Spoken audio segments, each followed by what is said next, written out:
After pouring my blood, sweat, and tears into rewatching all 62 episodes of Breaking Bad, it's become crystal clear to me that Walter Hartwell White is one of the most vile villains of all time. And I know they say white has an absence of color, but this white has an absence of morals. So today, we are gonna make him pay. Don't worry, Walt. I'm sure you'll be getting off lightly. I'll be ranking all of his crimes from the petty all the way up to the Heisenberg levels of heinous. The first crime on Walter's rap sheet is actually due to the absence of something white. His tidy whities. You know, from the episode after they deal with Tuco? After strangely disappearing and leaving Skyler and the rest of the family worried sick, Walt has to come up with a way to explain his whereabouts without letting anyone know what he was up to. His idea? A fugue state, and to put his plan into action, he heads to a local store.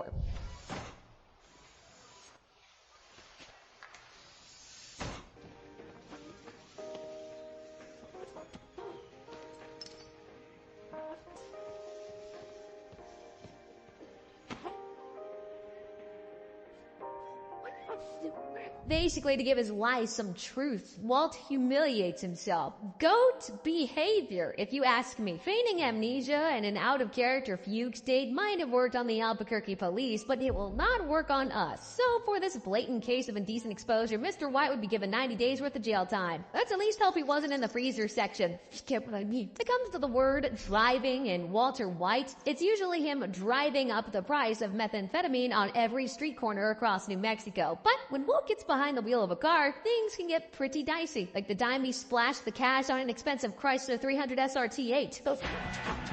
Time cruising fills my head like an empty can. I've spent a million lifetimes living the same man. Time for the home to do the No, Walt has bought himself a speedster. It's actually the good old Pontiac Aztek, which Walt uses to smash the speed limit.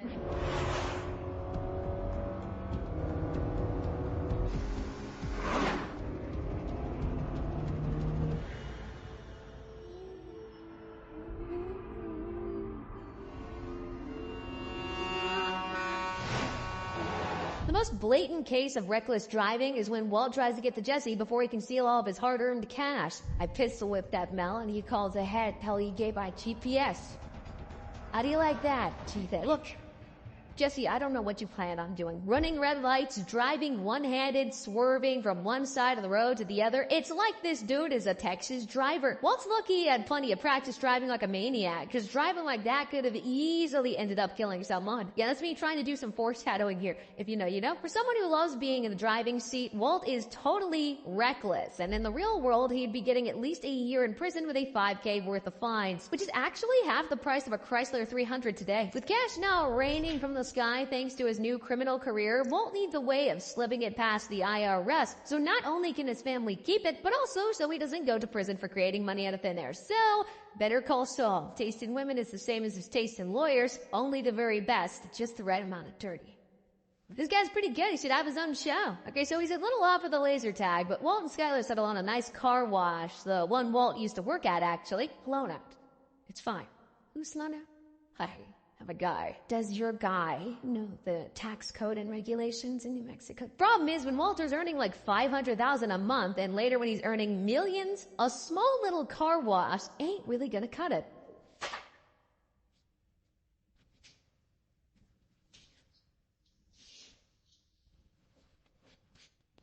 This is it. This is what you've been working for.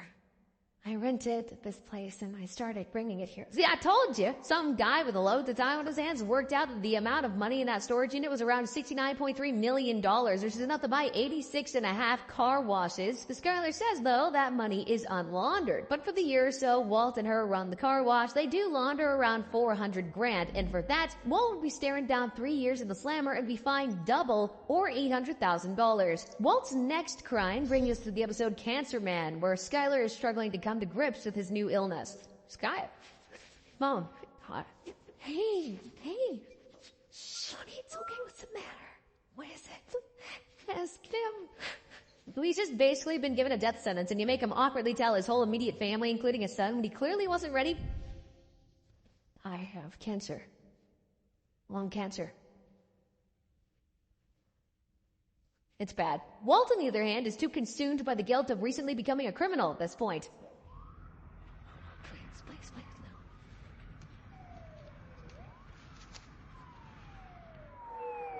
Please, no.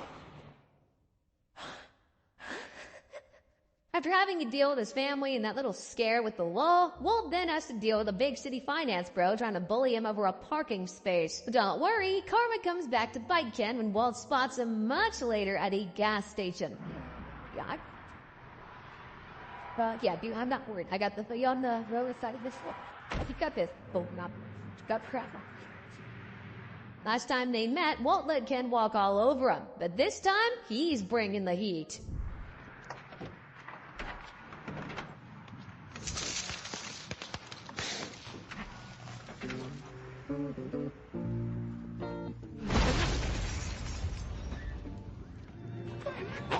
Any human insufferable enough to have a personalized number plate like that would treat their car like an extended part of their body. So you know that's gotta hurt Ken. But what about an entire gas station that's seconds away from going up in flames? He's lucky this is only second-degree arson. It's still super serious, but halves his prison time. Talking of which, Mr. White would be slapped with 10 years inside for this, and for destroying Ken's 1996 BMW Camry, he'd also have to pay $35,000 in damages. Maybe one of the only crimes on Walter's list here that is arguably worth it. The whole reason Walt got into the meth business was cause of money. At first. So when it comes to setting up his own makeshift lab, he's hardly in a position to buy all the relevant equipment. However, as a high school chemistry teacher, he has access to all the equipment he could ever dream of.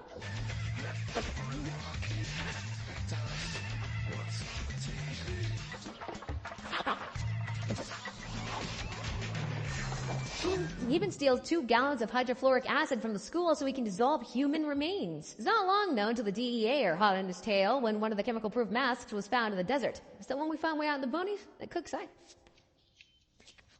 Oh shit. Lab says they pulled up an imprint of some old writing. What's it say? Property of J.P. Wynn Chemistry Lab. That's Walt's school. So Hank heads over to the school to do some snooping of his own. The inventory says 8.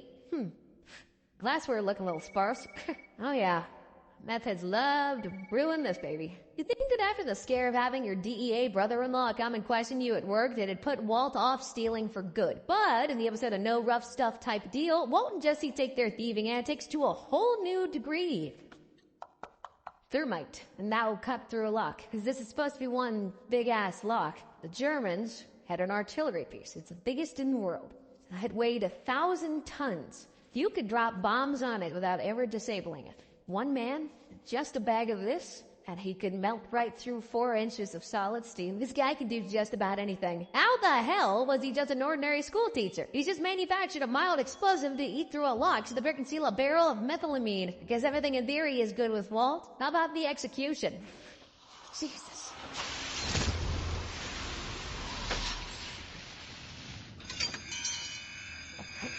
What's going on? Okay, so if I say good, now where's their truck to carry the barrel? You guys didn't bring a truck, didn't you?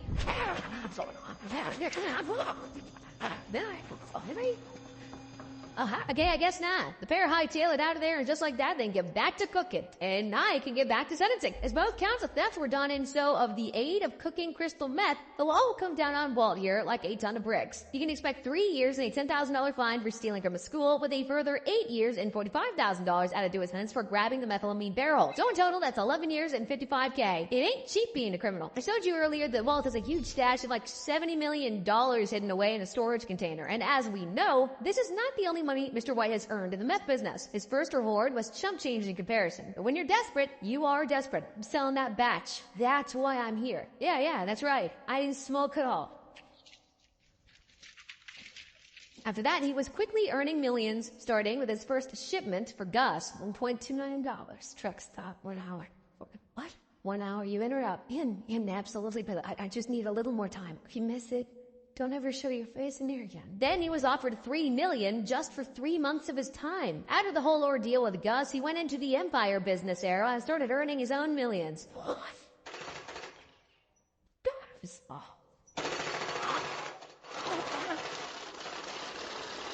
leading us all up to the way where Walt is losing his mind and burying his huge nest egg. So if I were to ask you what all this money has in common with each other, what would you say? If you said that it was taxable, ding ding ding, we have a winner. Walt hasn't paid a single dime on any of this cash. Walt should be getting no less than 12 years behind bars, and due to violating tax law, he'll have to pay back the $31.5 million he owes the country in restitution. He best get cooking. When Walter White wants something, Walter White usually gets it. And it doesn't matter who he steps on along the way, even the people who have only tried to help him. You and me, we're done.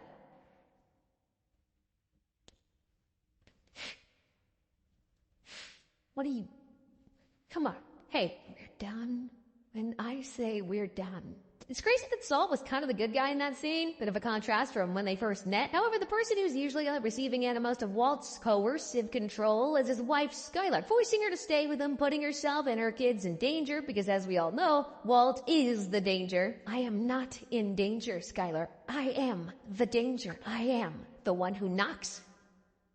This type of grade A emotional manipulation continues throughout the show and culminates in Skylar bending to Walt's will, becoming a good little wife who launders his money and does as he asks. But just as always, there's a breaking point. Where you can run off to France, you're gonna close the curtains, change the locks. Come on, Skylar. You wanna take away my children? This is the best I could come up with, okay? I don't know what to do. I'm a coward. I can't stop laundering your money. I can't keep you out of this house. All I can do is wait. Wait for what? What are you waiting for? For the cancer to come back. Emotionally abusing your wife to the point she's praying every night that your terminal illness returns is wild. A lot of people give her a hard time, but imagine being in that situation. But when it comes to what Walt does to Elliot and Gretchen, I think you'd rather be in Skylar's shoes. This is flashing forward to the end of the show where Walt is running out of cash, and in the hopes of getting his money to his kids, he turns his rich ex-friends to be his benefactor.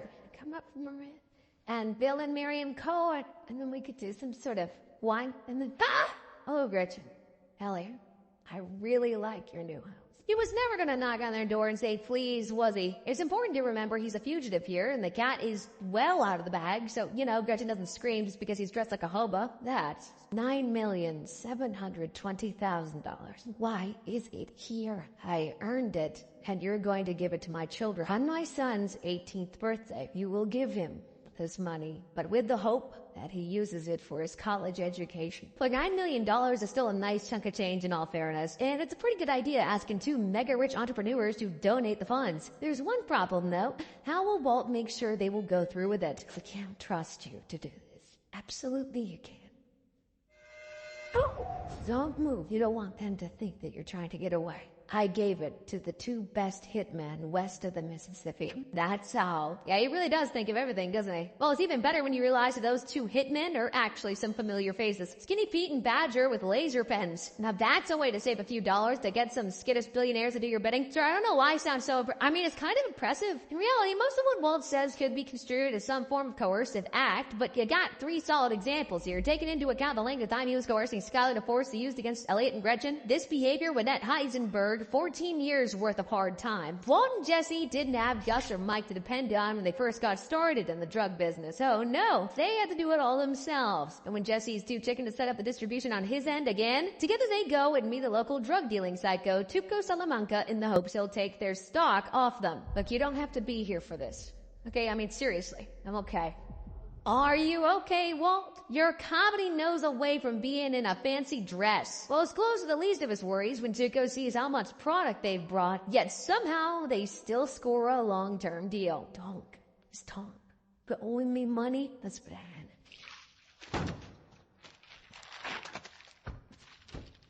This is one of the only times in the show that Walt gets his own hands dirty by trying to directly distribute his product and would be classified as distribution of a Schedule II substance. And although small, the .52 pounds alone would earn him half the maximum sentence. The promise to deliver 2 pounds weekly with an upfront payment, that'll get him 15 years in jail with a $5 million fine. Look at it this way, Walt prison clothes are much better than whatever the hell you were wearing here. The crimes are coming up thick and fast for Heisenberg, and looking at what we covered so far, the cruel crystal kingpin is already racked up over 66 years behind bars with a whopping $37.3 million in fines. The crazy thing is, he's not even in the full swing of things yet. What Walter White has up his sleeve is enough to send a chill up the spine of any Salamanca. Things are starting to ramp up now for Walt as we come to the episode Full Measure, where Walt is down to his last chance with Gus after dealing with two of his dealers on behalf of Jesse. So if I may, I would like to review options with you. It seems to me you have two. Option A, you kill me right here and now. Having your boss know that you aren't being straight with him is bad, but this is Gustavo Fring we're talking about here. Keeping Jesse's whereabouts secret is only going to make things worse for more people than Walt. What am I, 8th grade hall monitor?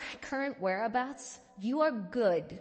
Right there. I'm looking for Pinkman. We both know why, don't we? There are rules to this, voyeur thing. If I give up Pinkman, you're going to be asking, what's to keep him from giving me up? Then where's the trust? I trust the hole in the desert I'd leave you in. Whilst Walter cooks now, he's had a new assistant in his lab in the form of Gail Bediger, and it becomes increasingly obvious to Walt that Gail isn't just his assistant, he's his replacement. I got my old job back, at least until they kill me and Gail takes over. He's their boy. He asks a lot of questions about the cooking process. I got that guy Victor watching me, listening to every word I say. With Jesse laying low and Walt nearing his own death, the two come up with an idea to prolong their partnership with Frank. When Mike is moments away from pulling his trigger, Walt puts that plan into action. He lulls Mike and Victor into a false sense of security before giving Jesse the green light to erase their problem once and for all. Jesse, do it fast. Says, what the hell was that? You might want to hold off. Why? Your boss is gonna need me. 53 Wantabo, apartment 6. Yeah. You gotta admit, it's pretty cold, in like every sense of the word. So while Jesse managed to sort out this unsuspecting chemist... Can I help you? Alright, I got a lot of money. Joke.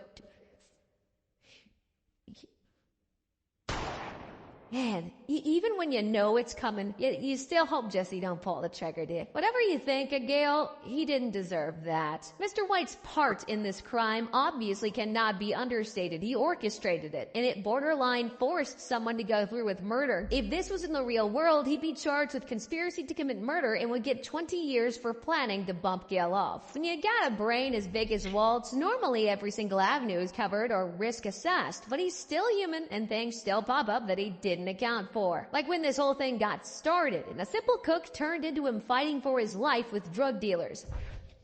I say we chop them both. To get out of this unforeseen problem, Walt tricks the dealers into the RV under the guise of showing them how to cook crystal as well as he can. But what he really whips up is phosphine gas, which is highly toxic. Move it, Holmes. You got all day.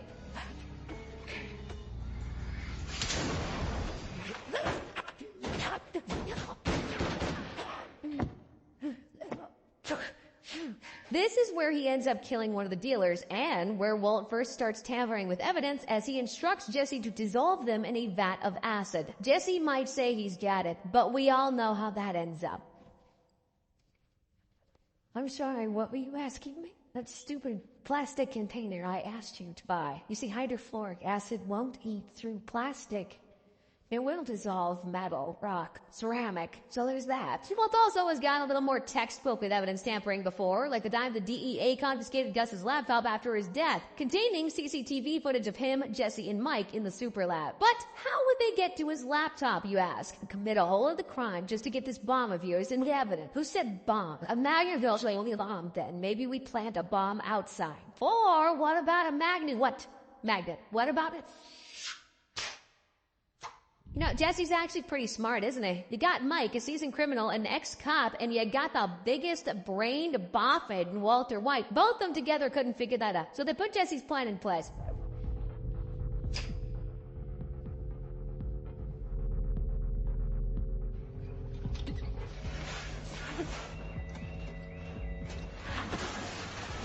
Let's go.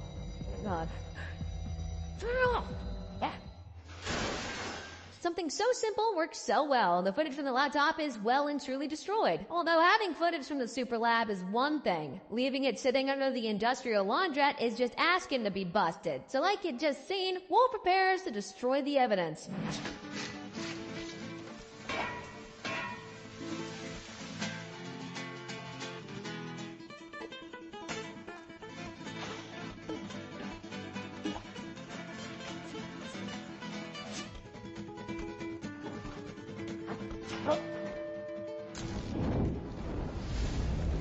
Walt may think he's been being clever here, but really he's only doing himself more damage. Every count of evidence tampering he's found guilty of will add 8 years per count to his charge sheet. And in this case, it's 3, meaning just for trying to be the big I am, he's earned himself an extra 24 years in jail. Oh, and each count would cost him $15,000 in fines, totaling $45,000. Not so clever now, are we? As we've already talked about, Walter White is no stranger to picking up things that don't belong to him. In the episode Dead Freight, though, Walt puts together an operation that'll become the biggest robbery in history. It starts when he, Mike, and Jesse are trying to find a solution to their methylamine problem and find that Lydia has butchered their chances at getting what they need.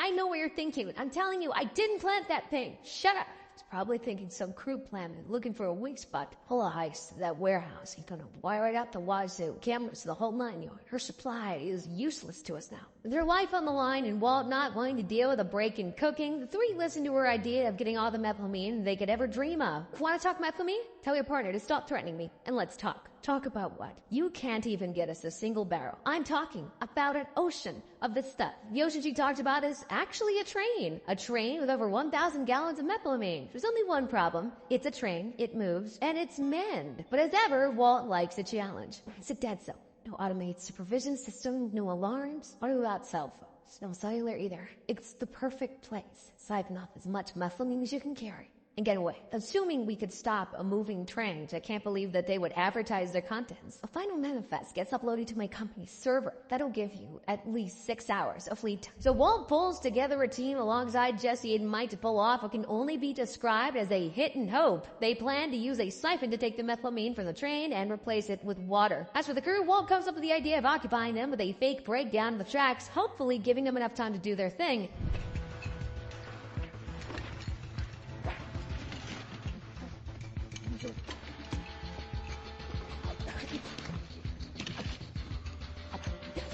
Jesus, thank God you guys weren't asleep with the switch. Considering the size and risk of the operation, things run pretty smoothly.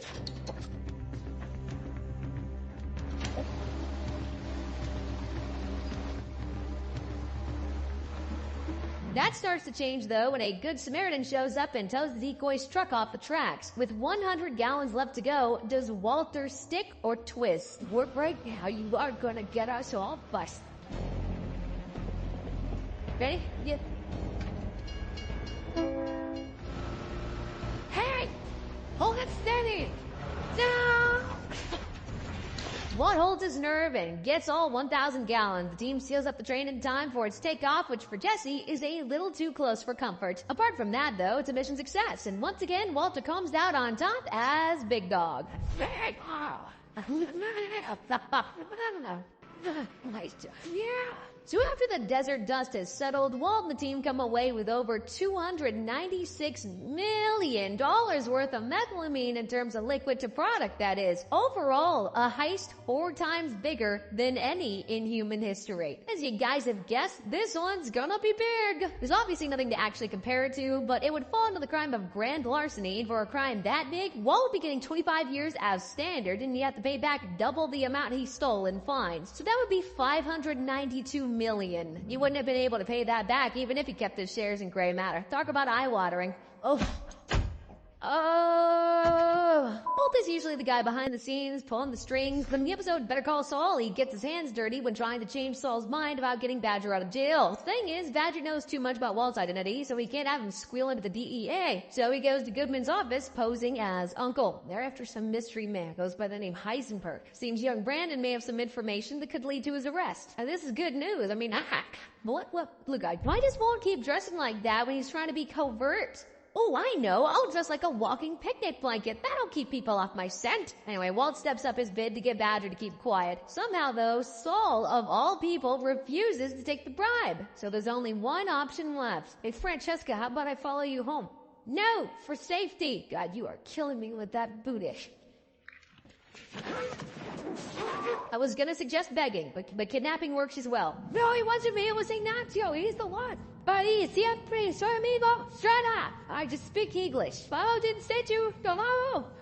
Oh, thank God. Those of you who've watched Better Call Saul, you'll know who he's talking about there. But yeah, they kidnap him and sit him in front of his own would-be grave. They would have gotten away with it too if it wasn't for Walt's meddling cough. Well, they get the job done in the end as Saul becomes part of their criminal network. Although, if you thought about kidnapping a man at gunpoint is bad, what about the time Walt kidnaps his own daughter? After everything with Hank in the desert, Walt storms home to get the family to pack up and leave for a new life with him. There's only one problem though. They kinda don't want to go. Dad, wait.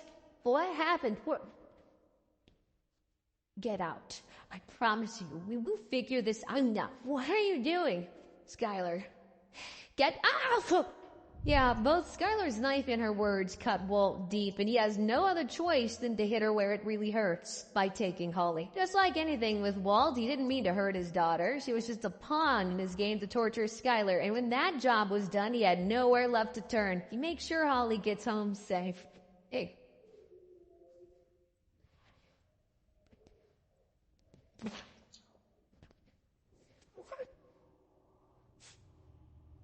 I mean, of course, there was more to it than that, but this isn't about the story of Breaking Bad. I could be here for hours. Doing the right thing in the end does not mean Walt is getting away with that, by the way. 2 counts of kidnapping, 1 at gunpoint, and 1 of a minor. It's going to rack some serious time in the slammer for Walt. You get 20 years for Saul and 8 for Holly. That's nearly 3 decades for 2 things he really kinda didn't need to do. I mean, like, he didn't need to do any of this. This whole show could have been avoided, hadn't it not been for his pride. When you've lived your whole life studying and understanding the complexity of chemistry of all things, you're gonna pick up a thing or two about what makes things go boom. And Walt isn't afraid of bringing out the chemical big guns when he needs to. Like the time he took some fulminated mercury to Tuco's patch after he ripped Jesse off. I beat the piss out of your mule boy. You bring me more men? You got one part of that wrong. This is not meth.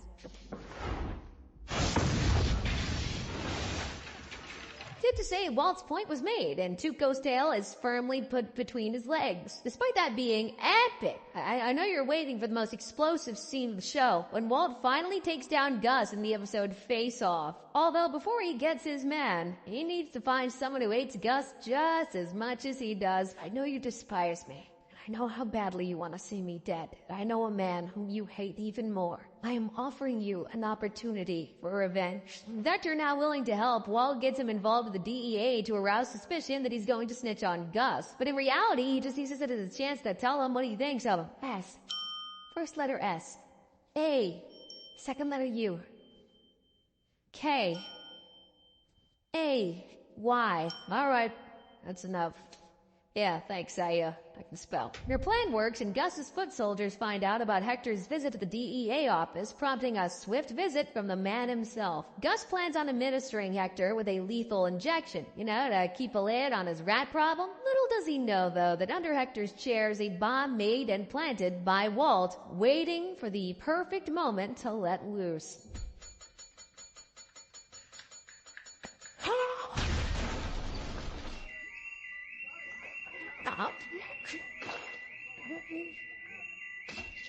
And suddenly, the episode's name makes a whole lot of sense. Manufacturing 2 lots of serious explosives and committing literal terrorism that resulted in the death of 3 people is no laughing matter, though. For the manufacturing of the explosives, Walt would be slapped with 3 years for the mercury and 6 years for Hector's bomb, an additional 3 years for using the fulminated mercury, and a further 25 for committing an act of fatal terrorism. Clocking in at a grand total of 37 years plus $375,000 in fines for the destruction of both Tuco's building and the care home. We've seen Walt conspire to kill him as a chemist, but what about the time he put a plan together to kill 10 people in the episode of Gliding overall? Basically, he has the problem of 10 men in custody from the old regime that puts his new business in danger. So he heads on over to Todd's uncle to see if his connections can take care of their problem. Hitting him in 3 separate jails all within 2 minutes? Whacking Bin Laden wasn't as complicated. And like everything in his life so far, Walt finds a way, and he sets up the hitting spree with Jack and the gang and waits for it all to unfold.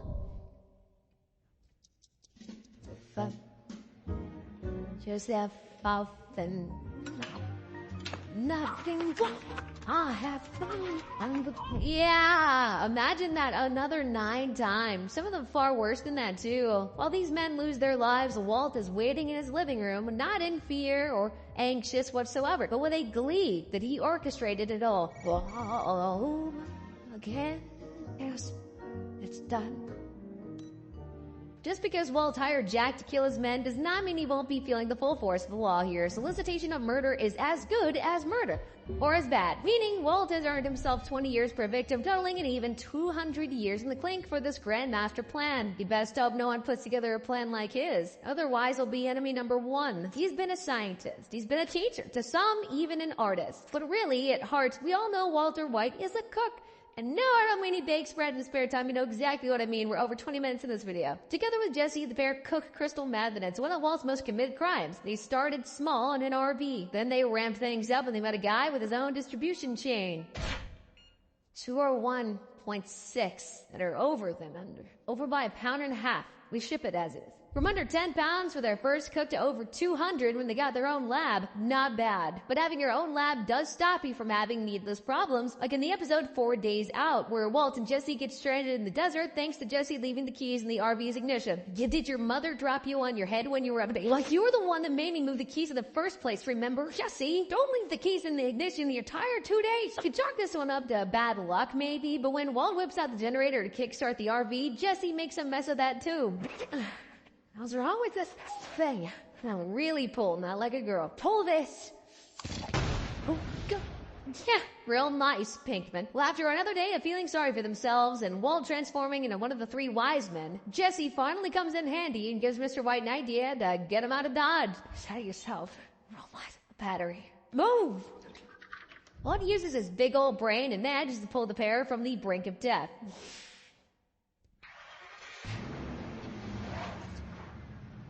Yeah, a lab is 150 times better than a stinking RV, but you know it's better than both houses. Maybe the town used to give us a lab, but they also cook in houses, you get what I mean. There have been countless cooks by Walter on the show, but as a best guess, he worked for Gus for like 5 months, producing hundreds of pounds of meth weekly, and for them alone, that'd probably clock in at around 63-ish cooks. But then all of his RV trips, the cooking with Vamanos passes, you're looking at more like 128 cooks. For that, Walt would be lucky to get 15 years per cook, factoring in things like the scale of operations, the money he received, etc. That would tally up to 1,920 years in Albuquerque's most secure complex. When Walt transforms into his Heisenberg gimmick, something switches in him and all his humanity drains away. There's no easy way to say this. Walter White is a serial killer, and through the course of the show's 5 seasons, he's either killed or contributed heavily in the deaths of 201 people. Some we've already touched on, others we haven't. Either way, let's take a look at a few of the most important ones here. His first victims were Emiliano and Crazy 8. With Emiliano being wiped out with some deadly phosphine gas, and for Crazy 8, it was strangulation.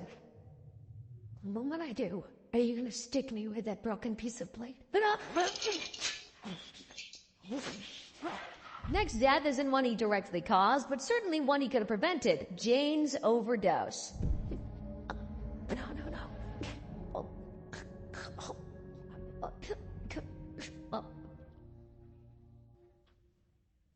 Man, as much evil as this man is guilty of, I genuinely think this might be the worst thing he's ever done. Especially when her death leads to her dad making a fatal mistake that costs 167 people of their lives. Alpha contact Albuquerque Center 13.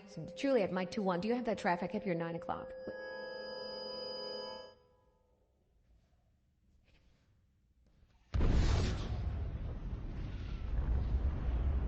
Then Walt has a case of friendly fires. He runs down 2 of Gus's mules. We've already touched on Gus, Gail and Mike's men in jail, but not Mike himself.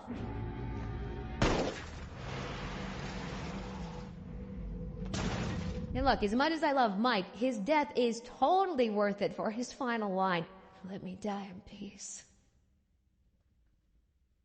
And at last, but certainly not least, is Walt's final master plan, taking down Jack Welker and his gang and freeing Jesse. How, you ask? Some big scientific bomb or his brain power to outsmart them all? Nah, with a big gun.